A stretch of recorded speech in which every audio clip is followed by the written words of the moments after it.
After enjoying our time on the west coast of Australia, it was time to head back east, this time on a flight back to Sydney.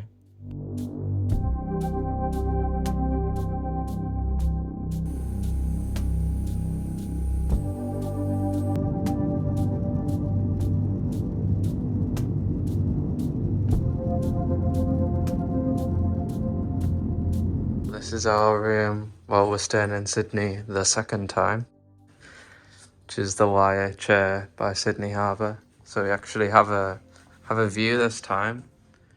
Actually see the Opera House. And then I'll just take you around to the bathroom after. So this is the bathroom, nice and clean, got a big shower. Yeah, got everything we need, so we're well happy with this one. After trying to find something to do that evening in Sydney, we realised it was Lunar New Year. Sydney celebrates Lunar New Year across the city, but Chinatown is really the heart of where all the celebrations take place. So we headed there to enjoy a night filled with celebration.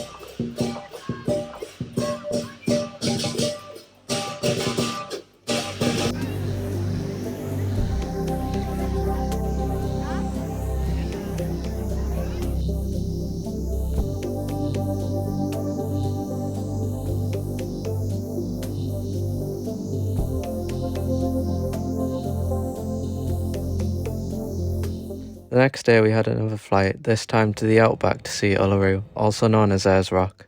We hired a car from the airport and drove to the Ayers Rock resort, which is the only area close to Uluru with hotels and other amenities.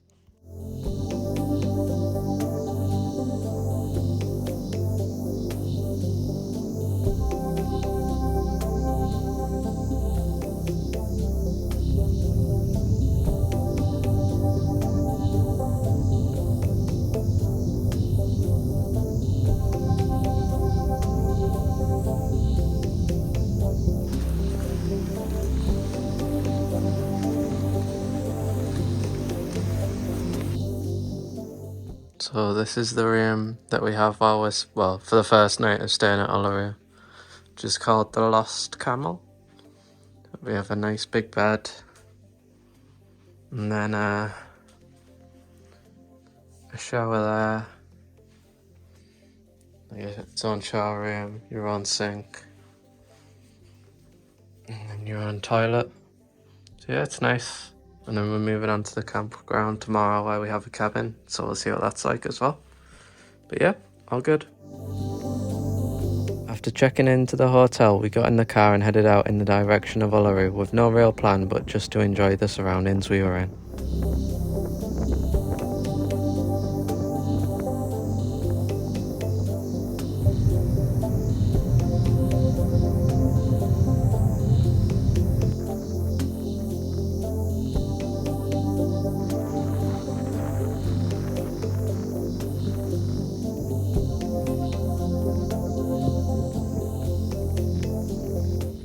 Made it to fly-infested Uluru. So many flies! Actually covered. No!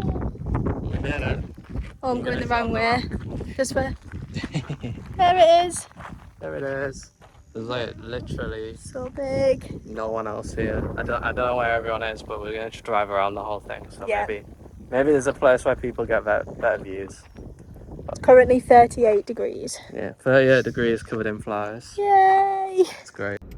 So this is actually the path that people used to walk up to get to the top. It's closed now. It closed in 2019. I don't think it's very faithful to like what the Aboriginals wanted for tourists to visit anyway. But I don't think we'd be walking up it in these temperatures. It's like 40 degrees today. Even being out the car for like 5 minutes is unbearable, so. But it's cool to see all the tracks that people used to walk up.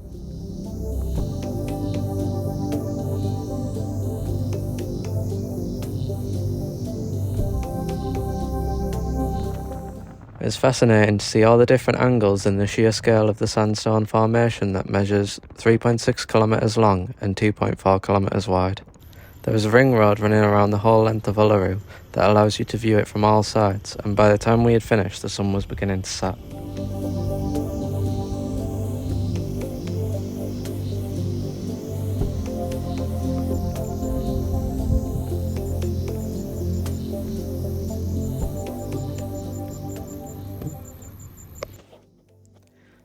We pulled up at a viewing spot and got the most spectacular views as the colours of the rock changed dramatically from a dull brown orange to a vibrant red orange.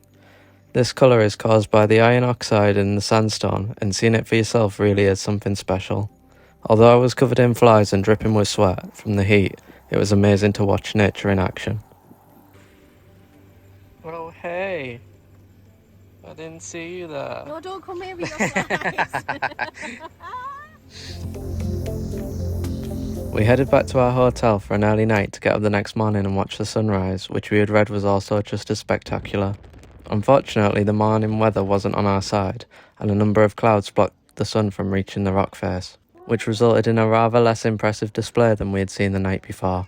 Since we had already made the trip out, we made the best of it and drove around the rest of the ring road in the opposite direction to the previous day to catch some of the details we had missed.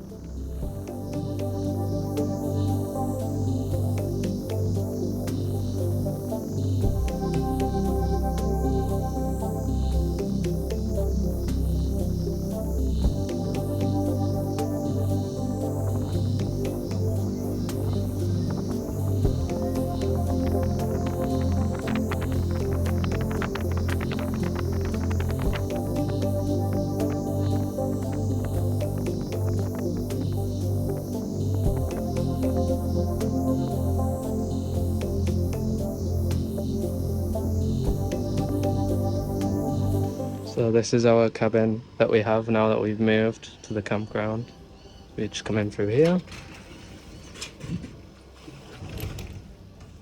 Hi Mag. We have a nice sort of sitting, dining, semi-kitchen area. And then this room that we're not going to use, which has 2 sets of bunk beds in. And then room at the front, which is a double bed. So yeah, it's nice.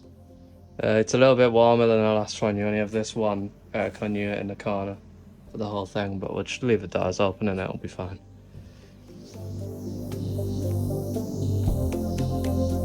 That evening we treated ourselves and booked the Sounds of Silence experience. During this time you enjoy drinks and canapes while watching the sunset on Ayers Rock before heading down to your table to enjoy a bush tucker inspired buffet in the Outback.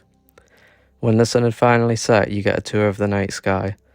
Although this wasn't cheap, it was a nice way to finish our trip to Uluru and really leave on a high.